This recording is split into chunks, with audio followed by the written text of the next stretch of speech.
पहलवान सास। मधु की शादी के कुछ सालों में ही उसके पति की मृत्यु हो जाती है, जिसके बाद उसके ऊपर सास की जिम्मेदारी आ जाती है और वो अब अपनी सास के साथ घर में अकेली रहती है। मम्मी, नाश्ता बना दिया है, टाइम से खा लेना। दोपहर का खाना शीला आकर बना देगी।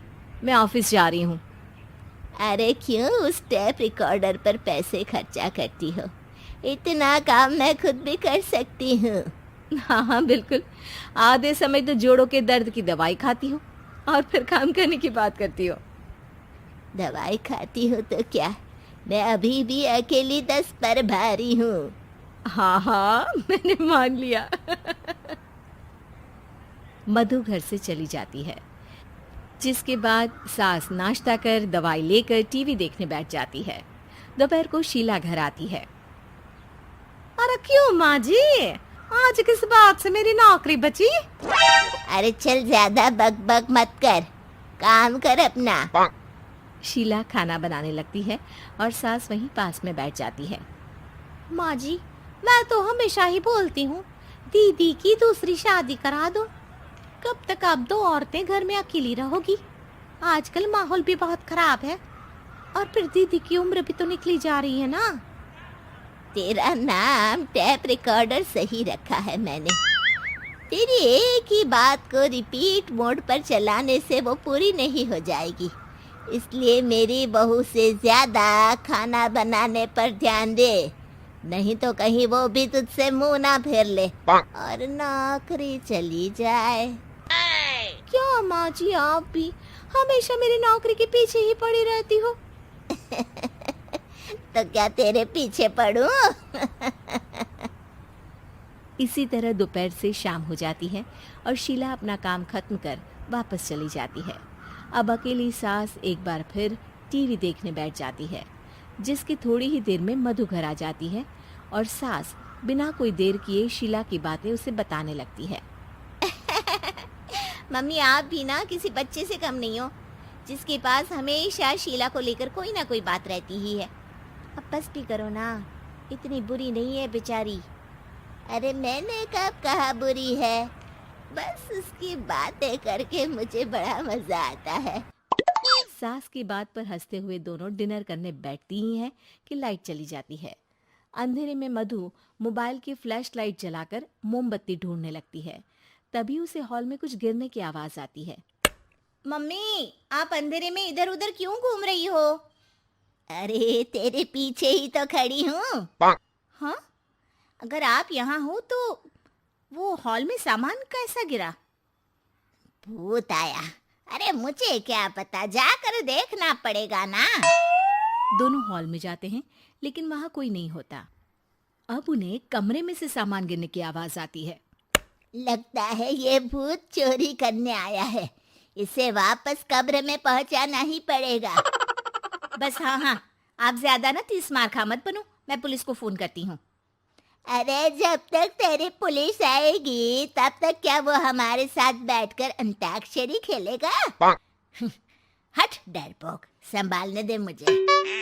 अब सास पास रखा फ्लावर पॉट उठाकर कमरे की तरफ बढ़ने लगती है, जहां उसे 2 आदमी दिखाई देते हैं। पीछे पीछे मधु भी वहां आ जाती है। मम्मी, अभी भी मौका है, बाहर भाग जाते हैं। मधु की आवाज सुन चोर चौकन्ने हो जाते हैं। ओए तुम दोनों, जहां हो वहीं खड़ी रहना, नहीं तो दोनों को गोली मार दूंगा। अरे तुम दोनों अभी के अभी बाहर जाओ, नहीं तो मैं तुम्हें जिंदा नहीं छोड़ूंगी। ये बुढ़िया हमें धमकी दे रही है। अबे तुम दो अकेली अब लड़ते क्या कर लोगी? अरे जा भेजा, दोनों को बांध दे। जैसे ही दूसरा आदमी सास को पकड़ने उसके पास आता है, तो वो उसके सर पर फ्लावर पॉट मार देती है। उसके सर से खून बहने लगता है, जिसे देख दूसरा आदमी गन निकालकर हवा में गोली चला देता है, जिससे बचते हुए दोनों सास बहू वहां से भाग जाती हैं। अब वो तीनों एक दूसरे के आगे पीछे पूरे घर में भागने लगते हैं। मम्मी, आपने तो सच में उसे मार दिया। तो मजाक में कौन मारता है? और अभी तुम मेरे साथ ही रहना, नहीं तो पक्का मारी जाओगी। ये औरतों को कमजोर समझता है ना।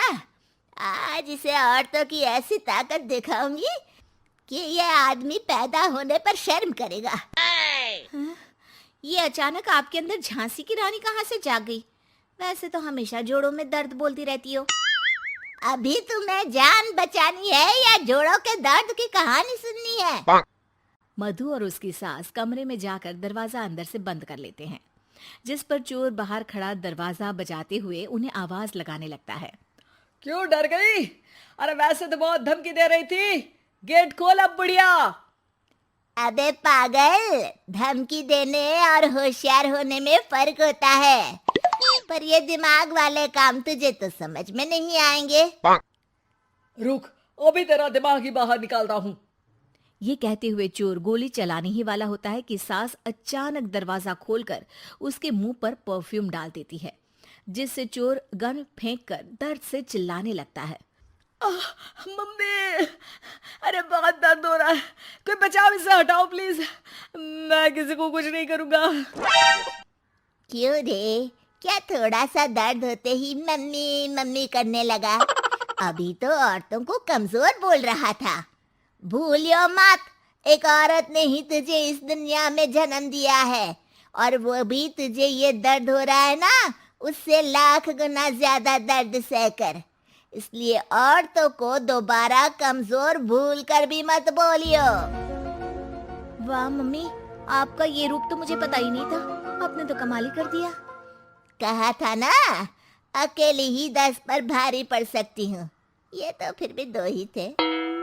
इतनी देर में पुलिस भी वहां पहुंच जाती है।